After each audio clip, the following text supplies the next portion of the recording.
অর্থাৎ কুকুরের সন্তানদেরকে খাওয়ার ব্যবস্থা করতে হবে, আর মুসলমানের সন্তানদের জন্য দীর্ঘদিন কলকাতার রাজপথে দাঁড়িয়ে আন্দোলন করার পরেও, কয়েকজন অসুস্থ হয়ে যাওয়ার পরেও, ওই রোদ গ্রীষ্ম শীতকে উপেক্ষা করে দীর্ঘদিন ধরে আওয়াজ উঠছে যে মুসলমানদের সন্তানগুলো যে শিক্ষা প্রতিষ্ঠানে পড়াশোনা করে, আনএডেড 237টি শিক্ষা প্রতিষ্ঠানের, এই বাচ্চাগুলোর জন্য একটু মিড ডে মিলের ব্যবস্থা করা হোক।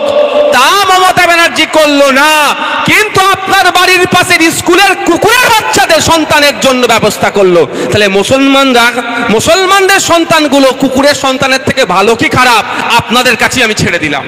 খারাপ লাগছে? খারাপ লাগছে? আমি অনেক আগেই বলেছি আপনাদের মানুষ ভাবে না, ভোটার ভাবে। আর এখন আপনাদের বলে যাচ্ছি, আপনারাই বলুন আপনাদের বাচ্চাদের সম্মান কুকুরের বাচ্চাদের থেকে বেশি না খারাপ? আপনারাই বলুন। আমি বললে তো রাগ হয়ে যাবে অনেকের। খারাপ লাগছে নাকি? কিছু করার নেই ভাই। আমি ভোট নিয়ে ভাবি না, কালকে নিয়ে আমি ভাবি না ভাই।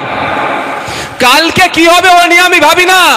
দ্বিতীয়বার এমএলএ হতে হবে, তেল লাগাতে হবে, চটি চাটতে হবে, ও আমার দ্বারাই ভাই হবে না। আমি বলে যাচ্ছি ভাই, ও আমার দ্বারাই হবে না।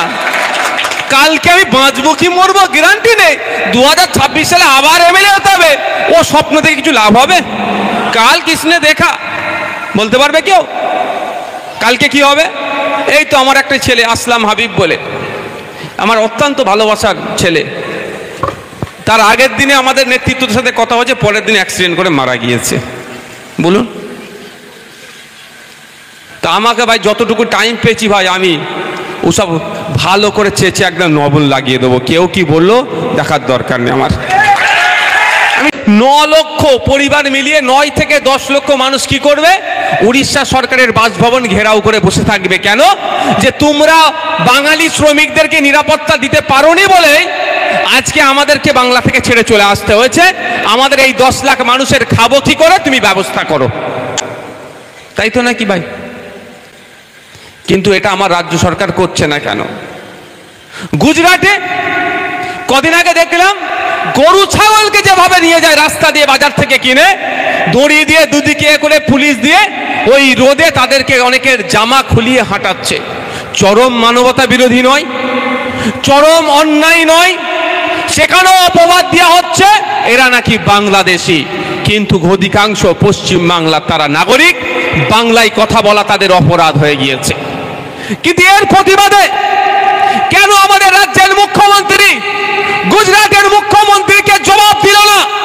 অনেক গল্প আমরা শুনছি, অনেক গল্প আমাদেরকে বলা হচ্ছে, অনেক আমাদেরকে গল্প গিলানো হচ্ছে, কিন্তু দুর্ভাগ্য আমাদের পশ্চিম বাংলার নাগরিকগুলোকে রাস্তায় যাদেরকে গরু ছাগলের মতো হাঁটালো সেই রাজ্যের মুখ্যমন্ত্রী কেন গুজরাটের মুখ্যমন্ত্রীকে বলল না যে গুজরাটের অনেক ব্যবসায়ী পশ্চিম বাংলায় ব্যবসা করছে, তাদেরকে আমরা নিরাপত্তা দিচ্ছি, তাদেরকে ব্যবসা করার সুযোগ দিচ্ছি, আমাদের শ্রমিকদের উপরে যদি অত্যাচার হয় তাহলে গুজরাটে কিন্তু এদেরকে পাঠিয়ে দেব? কেন বললো না? বললো না কেন? মারছে কাকে? আপনার আমার ভাইকে তো। মারছে কাকে? নমশূদ্রকে। মারছে কাকে? দলিতকে। মারছে কাকে? মুসলমানকে। ওই জন্য এদের মুখে কথা নাই।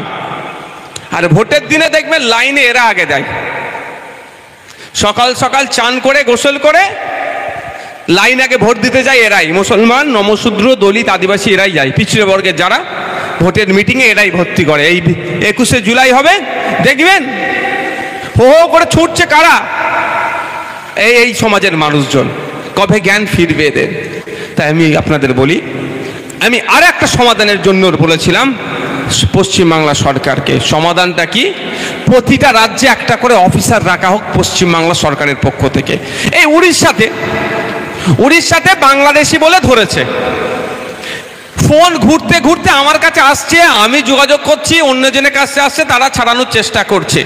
কিন্তু প্রতিটা রাজ্যে যদি একটা করে পশ্চিমবাংলার অফিসার থাকতো, যখন এই গুজরাটে হোক, তামিলনাড়ুতে হোক, কর্ণাটকাতে হোক, মহারাষ্ট্রে হোক, হরিয়ানাতে হোক, যে কোনো আমাদের শ্রমিকদের উপর অত্যাচার হলে সঙ্গে সঙ্গে ওই রাজ্যে আমাদের যে অফিসার থাকবে তাকে তো কল করতো।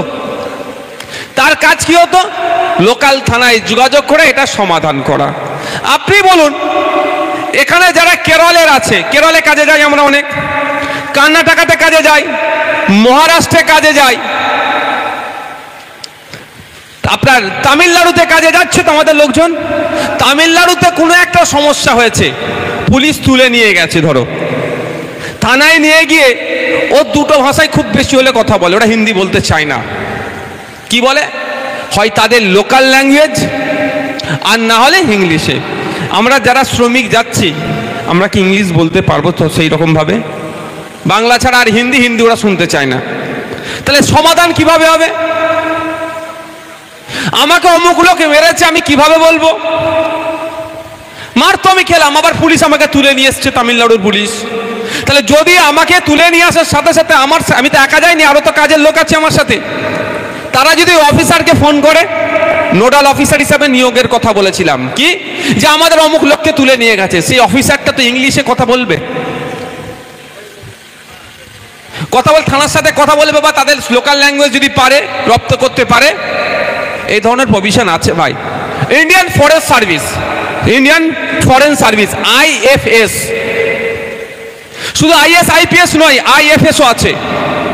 পশ্চিমবাংলার মানুষ সৌদিতে গিয়ে চাকরি করছে, আরবিতে তাদের সাথে কথা বলছে। সৌদি, পশ্চিমবাংলা, ভারতবর্ষের মানুষ জাপানে গিয়ে আমাদের অ্যাম্বাসিতে চাকরি করছে, জাপানিজ ল্যাঙ্গুয়েজ ব্যাপকভাবে বলছে, কি ট্রেনিং নিয়ে।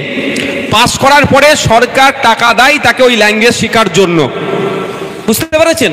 তাহলে পশ্চিমবাংলার মানুষ তামিলনাড়ুতে চাকরি সেই পাবে, মোটা মাইনে তাকেই দিয়ে হবে যে তামিলনাড়ুর লোকাল ল্যাঙ্গুয়েজ কথা বলতে শিখবে। পশ্চিমবাংলার নাগরিক তাকে মহারাষ্ট্রের চাকরিতে এমনি নিয়োগ করবো না তো, যে মারাঠি ভাষা ভালো করে বলতে পারবে। তাহলে বলুন, তামিলনাড়ুতে তুলে নিয়ে গেছে, ওই অফিসারটাকে ফোন করলে সেই অফিসার থানার সাথে কথা বলে তৎক্ষণিক সেটাকে রিলিফ পাবেন কি পাবেন না ভাই? পাওয়া যাবে তো। কিন্তু রাজ্য সরকার সেটা করছে না। আমরা বারবার এটা নিয়ে বলছি, আগামীকাল আমরা আমাদের রাজ্যের পক্ষ থেকে, আমাদের কমিটির পক্ষ থেকে শ্রম দপ্তরে আমরা ডেপুটেশন দিতে যাচ্ছি।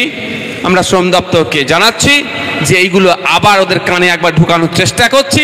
এটা না হলে যদি শ্রম দপ্তর ব্যবস্থা না গ্রহণ করে, যেই সমস্ত শ্রমিকরা বাইরের রাজ্যে গিয়ে অত্যাচারের শিকার হয়ে বাংলায় ফিরে আসছে, তাদের পরিবারকে নিয়ে গিয়ে শ্রম দপ্তরের সামনে অনির্দিষ্টকালের জন্য আমরা ধর্নায় বসবো। কালকে একটা জানিয়ে আসবো, যদি সুরাহা না হয়, যারা ফিরে আসছে হয় এদের কাজের ব্যবস্থা করো, নাহলে এদেরকে ভাতা দাও মাসে 10,000 টাকা করে পরিবার পিছু, আর নাহলে সমাধান যতদিন না হচ্ছে এখানে বসে থাকবো। আরো কিছু প্রস্তাব রাখবো আমরা। তাই বন্ধুগণ, এই যে ভিন্ন রাজ্যে অত্যাচার হচ্ছে, অত্যাচার বন্ধ নওশাদ সিদ্দিকী করতে পারবে না। কিন্তু নওশাদ সিদ্দিকীর দেখানো পথে যদি রাজ্য সরকার চলে, ওভারনাইট এই অত্যাচার বন্ধ হয়ে যাবে। এটা আমি দায়িত্ব নিয়ে বলতে পারি। অপদার্থ সরকার চলছে না, এটা সার্কাস চলছে, এটা সার্কাস চলছে, সরকার চলছে না। তাই আমাদেরকে 2026-এর কথাই ভাবতে হবে, এখন থেকেই শুধু ভাবতে হবে। কে আসছে কে যাচ্ছে দেখে লাভ হবে না। আপনাকে আটকাতে বলছে কি, বলছে বিজেপিকে আটকাতে হবে, তৃণমূলকে ভোট দাও। ভালো কথা, শুনতে খুব পছন্দ লাগছে, কিন্তু তৃণমূলকে বিজেপিকে আটকে কতটা ভোট দিয়ে তৃণমূলকে দিয়ে আপনি লাভবান হলেন? আমি একটা পোস্ট করেছি ফেসবুকে, অনেকের গা জ্বালা করছে। আপনারা জানেন, গত পরশুদিন কলকাতায় সল্টলেকে একটা প্রতিবাদ করছিল কিছু মাদ্রাসার টিচাররা, আনএডেড মাদ্রাসার টিচাররা প্রতিবাদ করছিল বেশ কিছু বিষয় নিয়ে। 31টি মাদ্রাসা বন্ধ করে দিয়েছে সেটা নিয়ে, সাথে সাথে আরো কিছু বিষয় নিয়ে তারা দীর্ঘদিন আন্দোলন করছে। তার মধ্যে একটা কি, ওই বাচ্চাগুলো যে স্কুলে পড়ে সেখানে মিড ডে মিলের কোনো ব্যবস্থা নাই।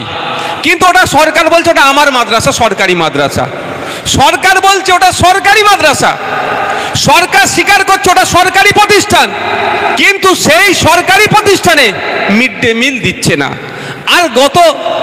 আর কয়েকটা দিন আগে একটা সার্কুলার দেখলাম, একটা নোটিশ দেখলাম, যেখানে পশ্চিমবঙ্গ সমগ্র শিক্ষা মিশনের প্রজেক্ট ডাইরেক্টরের সিগনেচার করা স্টেটের একটা সার্কুলার দেখলাম। সেখানে বলা হচ্ছে ওই স্কুলের আশেপাশে যে কুকুরগুলো অনেক সময় থাকে না, কুকুরের বাচ্চা, থাকে তো ভাই, ও তাদেরকে খাওয়ানোর ব্যবস্থা দিনে একটা করতে হবে মিড ডে মিলের থেকে।